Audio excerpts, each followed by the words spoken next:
இந்த 4 விஷயங்களை அல்லாஹ் யாருக்கு தந்து விட்டானோ, நன்றி செலுத்தக்கூடிய உள்ளம், திக்ர் செய்யக்கூடிய நாவு, அதே போன்று உடல் ஆரோக்கியமான உடல், மோசடி செய்யாத நல்ல குடும்பம், மனைவி யாருக்கு கிடைத்து விட்டார்களோ, இந்த 4ம் ஒரு மனிதனுக்கு கிடைத்து விட்டது என்று சொன்னால் இம்மை மறுமையினுடைய முழு நன்மைகளையும் அவன் பெற்றுக்கொண்டான் என்று பெருமானார் ஸல்லல்லாஹு அலைஹி வஸல்லம் அவர்கள் சொல்லி இருக்கிறார்கள். அப்ப இதுல மிக முக்கியமான விஷயம்தான் அந்த நன்றி செலுத்தக்கூடிய உள்ளம்.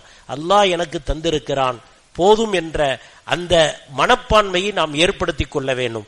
அந்த மனப்பான்மை வந்துவிட்டது என்று சொன்னால் உள்ளத்துல நன்மை, நல்ல எண்ணங்கள் ஏற்பட்டுவிடும். நாயகம் ஸல்லல்லாஹு அலைஹி வஸல்லம் ஒரு துஆவை படிச்சு தந்தாங்க.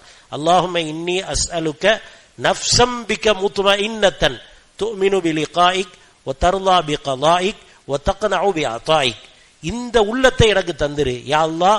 அல்லாஹும்ம இன்னி அஸ்அலுக நஃப்ஸன் முத்மஇன்னம் பிக, உன்னை கொண்டு திருப்தி கொள்ளக்கூடிய உள்ளத்தை தந்துவிடு. அந்த உள்ளம் எப்படி இருக்கணும்?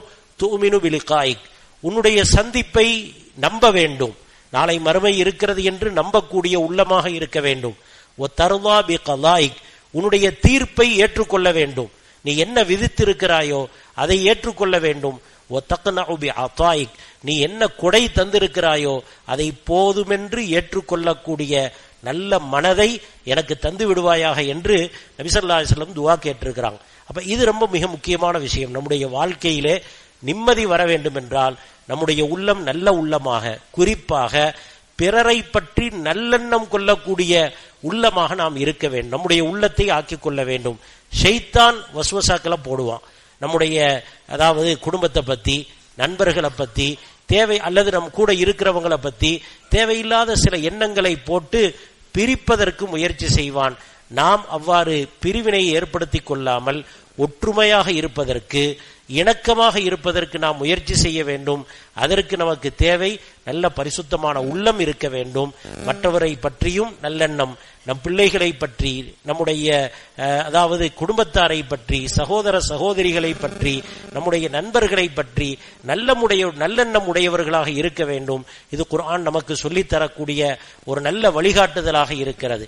நம் வாழ்க்கையில் நிம்மதியான முறையில் வாழ வேண்டும் என்றால் நாம் விட்டுக் கொடுப்புடன், நல்ல எண்ணத்துடன், நல்ல அஹ்லாக் பண்புகளுடன் நாம் இந்த உலக வாழ்க்கை வாழும் பொழுது அல்லாஹு தஆலா நம் வாழ்க்கையை நிம்மதியாக வெற்றிகரமாக ஆக்கிவிடுகிறான். எல்லா விதமான பரக்கத்துகளையும் அல்லாஹ் தருகிறான்.